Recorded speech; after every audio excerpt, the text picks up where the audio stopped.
Bueno, hoy vamos a hablar un poco de una introducción a neurología clínica del adulto específicamente.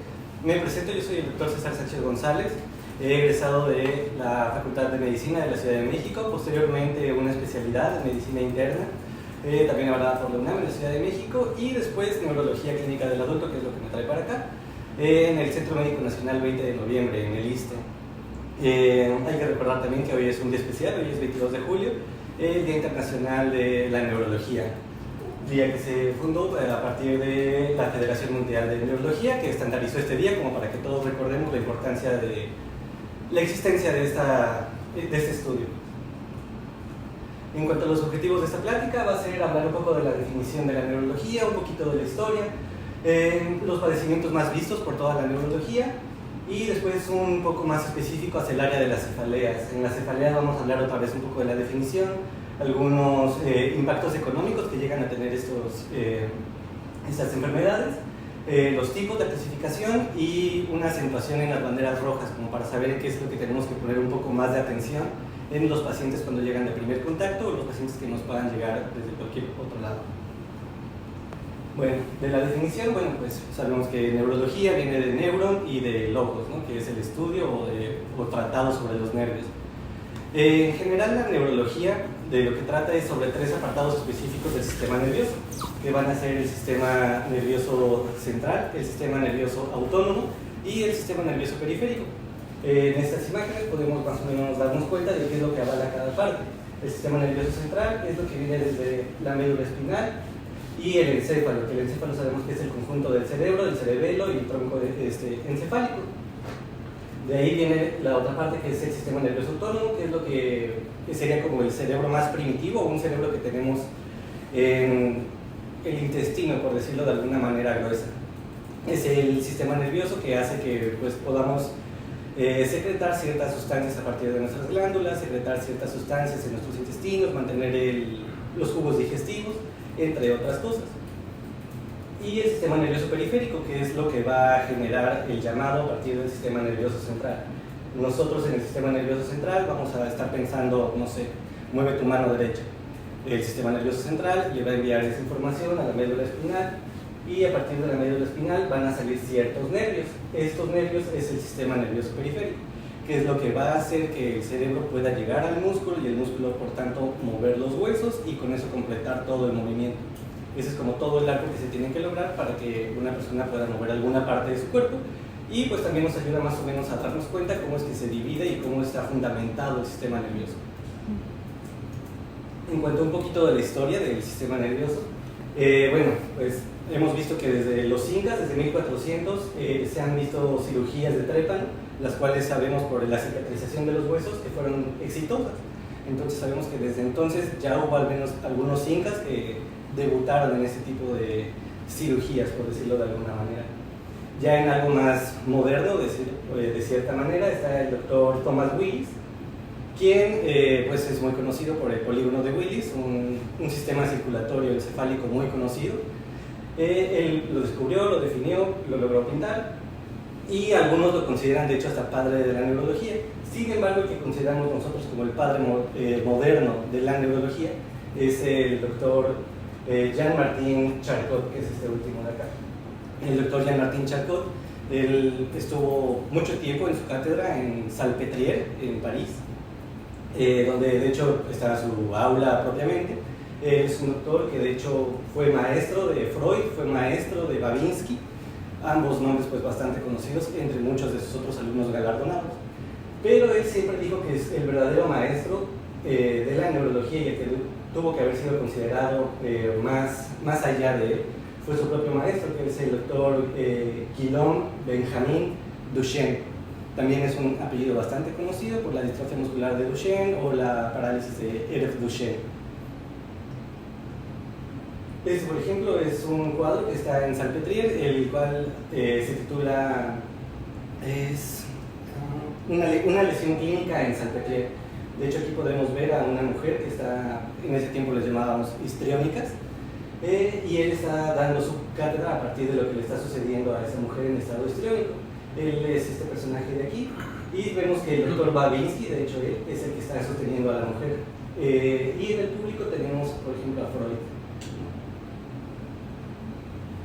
Esto es un poco de la historia mexicana de la neurología. En cuanto a la historia mexicana de la neurología, sabemos que todo inicia en el manicomio, también se le llamaba así, de la Castañeda, que es el de acá. Esto es más o menos por 1904. Por esas fechas, por 1904, también es cuando llega a México el doctor Simón Ramírez Moreno, que es considerado como el primer neurólogo, uno de los primeros doctores que se dedicaron a enfrentarse a este tipo de padecimientos, tanto mentales como del sistema nervioso. De hecho, él está considerado un neuropsiquiatra. Sin embargo, sabemos que es de los primeros doctores que se dedicó al estudio propiamente de este tipo de enfermedades sistémicas, en específico sistema nervioso. Ya más o menos por los 40 es cuando se funda el Centro Médico Nacional La Raza y el Departamento de Neurología específicamente. También más o menos por esas fechas es cuando se abre el ala de neurología o el pabellón específico de neurología del Hospital General de México. Y por 1964 es cuando se funda el Instituto Nacional de Neurología y Neurocirugía Manuel Velasco Rueda, que bueno, a partir de ahí es cuando ya comienza o se extiende más vastamente en la República el estudio del sistema nervioso. Bueno, ¿qué padecimientos ve la neurología?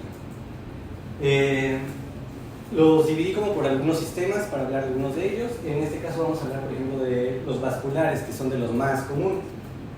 Sabemos que de los padecimientos vasculares está la enfermedad vascular cerebral o el stroke, el cual podemos dividir como un isquémico, un hemorrágico, los hematomas, que pueden ser epidurales o subdurales. De esto ya se está llevando una campaña nacional, o se está intentando iniciar una campaña nacional para el reconocimiento de esas enfermedades, por su alta capacidad de dejar discapacitado a las personas y su alta mortalidad. De hecho, ahorita vamos a ver algunas gráficas que demuestran eso a nivel mundial. Es por eso que se trata de hacer conciencia en todas las personas para el reconocimiento, porque es una enfermedad que se puede tratar si el paciente llega a tiempo para poderse tratar. Sabemos que algunas de las cosas más fáciles para hacer entender a cualquier persona que algo está sucediendo es el hecho de tener una asimetría facial, a lo que le llaman cara colgada, tener una asimetría en la fuerza, una mano pesada, o que hablen raro, que haya una disartria o afasia, la lengua trabada. Es por esto que se llama este conjunto como el camaleón, y así las personas lo pueden recordar de una manera más fácil. Esto es asimetría facial, asimetría en la fuerza y lengua trabada. Después de esto, pues, ¿no? Que es llamar al 911 como para pedir ayuda. Es importante recordar que este padecimiento puede ser tratado incluso en las primeras 6.5 horas y en ciertos casos hasta 24 horas de iniciado el cuadro. Pero esencialmente es importante tener en mente que es bastante tratable dentro de las primeras 6.5, 4.5 horas. En el otro apartado de enfermedades infecciosas tenemos, por ejemplo, meningitis, encefalitis, neurocisticercosis, enfermedad de Creutzfeldt-Jakob o enfermedad de priones, tuberculosis, sífilis, Lyme.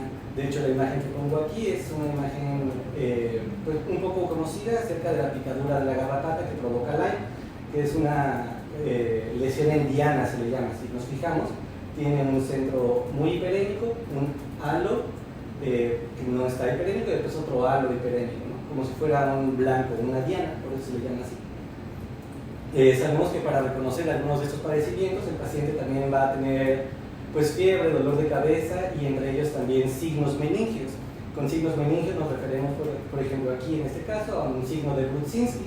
Sabemos que el signo de Brudzinski lo que tenemos que hacer es poner al paciente en decúbito supino, hacer una ligera flexión del cuello y con esa flexión del cuello lo que va a hacer el paciente en automático es flexionar las rodillas. Eso es un Brudzinski positivo. Y eso nos está diciendo que algo está pasando en las meninges, que al momento de flexionar el cuello hay como alguna distensión que provoca dolor y el paciente como reflejo para evitar ese dolor hace una flexión de las rodillas. Y en esta imagen lo que trato de poner o de exponer es en una encefalitis herpética. Sabemos que hay cambios en resonancia magnética hacia los lóbulos temporales, que es donde están marcadas las fechas en amarillo. Si se fijan, hay un cambio de coloración un poco entre este blanco y este gris. Este blanco quiere decir que hay una zona afectada por el virus. Regularmente las encefalitis herpéticas van a tener algún cambio en el comportamiento durante su evolución. y también van a tener crisis epilépticas o crisis convulsivas, de las cuales sabemos que el origen va a ser en estos sitios. Por eso es que hay siempre como una clínica muy parecida cuando existen este tipo de padecimientos, que también podemos ver incluso por otro tipo de estudios, como puede ser el electroencefalograma. Entre otros padecimientos están los padecimientos autoinmunes. De estos padecimientos autoinmunes hay unos que son más predominantes que otros, ya sea por tipo de sexo o por edad.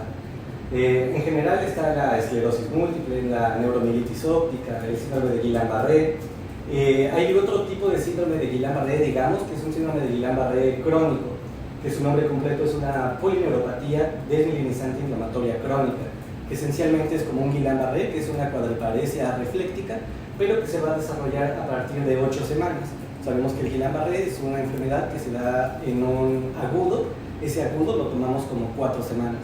Si tarda más de estas 4, lo dejamos como un subagudo, pero si son más de 8, ya es un crónico, que sería este apartado. Otro de las enfermedades autoinmunes, como más conocidas, es la encefalitis anti-NMDA y la miastenia gravis, que es de las enfermedades autoinmunes más estudiadas y más reconocidas en todo el mundo, ¿no? Son de las enfermedades mucho más estudiadas. En general, estas enfermedades lo que van a hacer es afectar muchas veces la mielina, que es esta cubierta que tienen los axones, los nervios, y que nos van a ayudar a una conducción saltatoria, que es hacer que el estímulo vaya corriendo más rápido de donde tiene que iniciar, donde tiene que llegar. Sabemos que hay ciertas partes del sistema nervioso que van a tener más mielina que otras, y esto nos da mucho la pauta para saber cómo hacia qué padecimiento nos estamos enfrentando.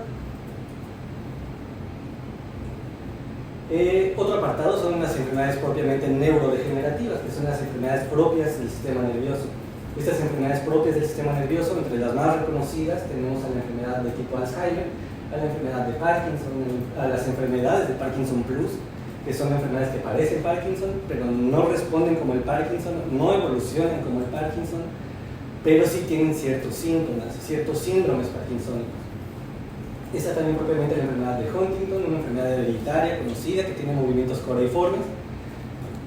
Las enfermedades de neuronas motoras, de aquí tenemos una de las más conocidas, que es por ejemplo la esclerosis lateral amiotrófica o enfermedad de Lou Gehrig, que bueno, fue expuesta gracias al doctor Stephen Hawking, que pues la padeció. De hecho él estuvo con un respirador, estuvo viviendo muchos años en su silla de ruedas, esto gracias a que pues tenía un respirador que podía hacer este ejercicio ventilatorio por él.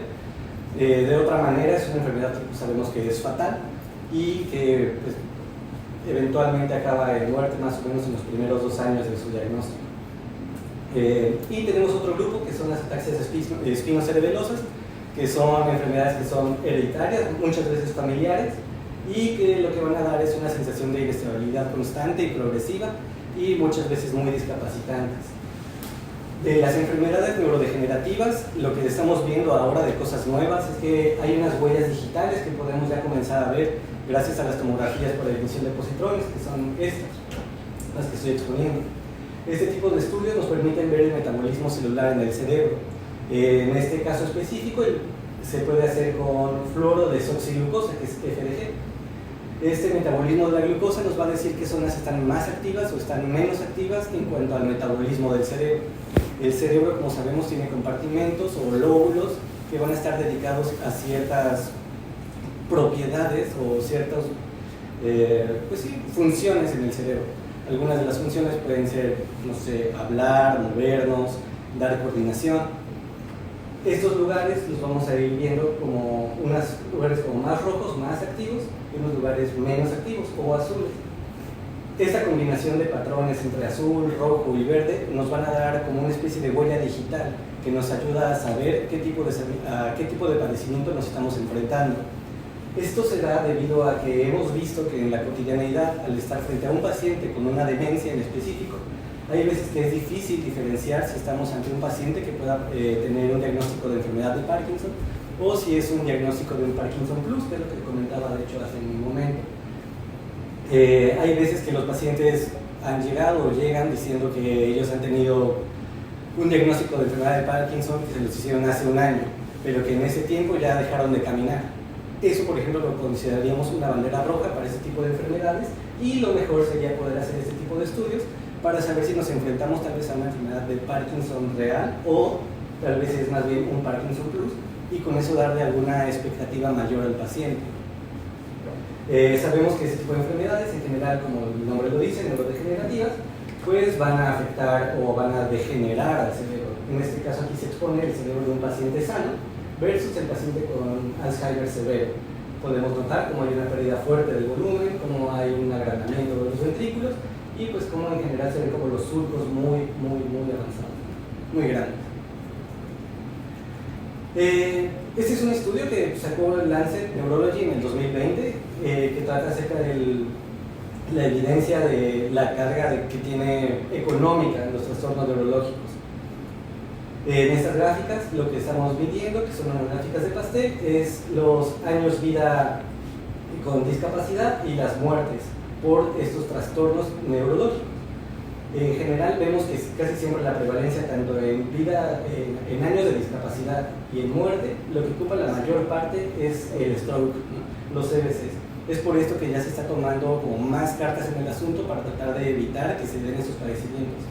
Sabemos que lo único que podemos hacer en general como para mejorar a estos pacientes o para evitar que lleguen a esto son medidas primarias, a lo que le llamamos control de la presión arterial, controlar la glucosa, controlar las grasas, la obesidad. En general estos 4 apartados son los que se reportaron en este estudio como los que tienen más impacto para mejorar a estos pacientes.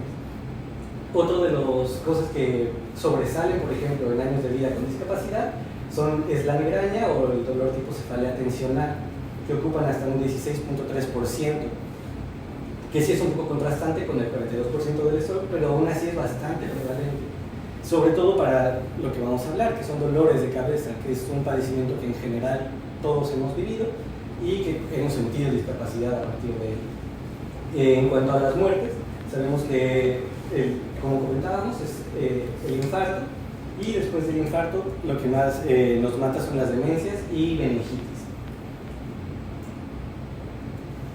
Esta es una gráfica también del mismo estudio, en la cual nos dividen padecimientos en cuanto a hombres y mujeres. Los colores se mantienen, no hay cambios, y si nos fijamos esencialmente son bastante similares, solamente lo que cambia un poco es más el apartado de migraña o la prevalencia de migraña en la mujer.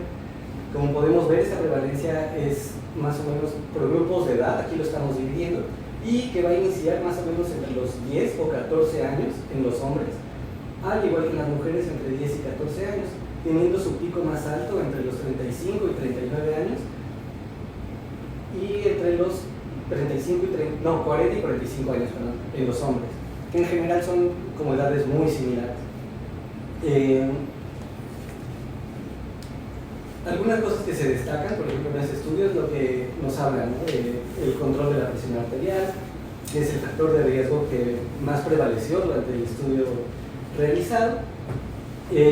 Aparte de eso, que también qué intervenciones podemos hacer, que es como la reducción de sal, el control del tabaquismo, evitar el uso excesivo de alcohol, mantener una dieta sana y el incremento de la actividad física. Sabemos que la actividad física recomendada es más o menos de 150 minutos semanales, intensos.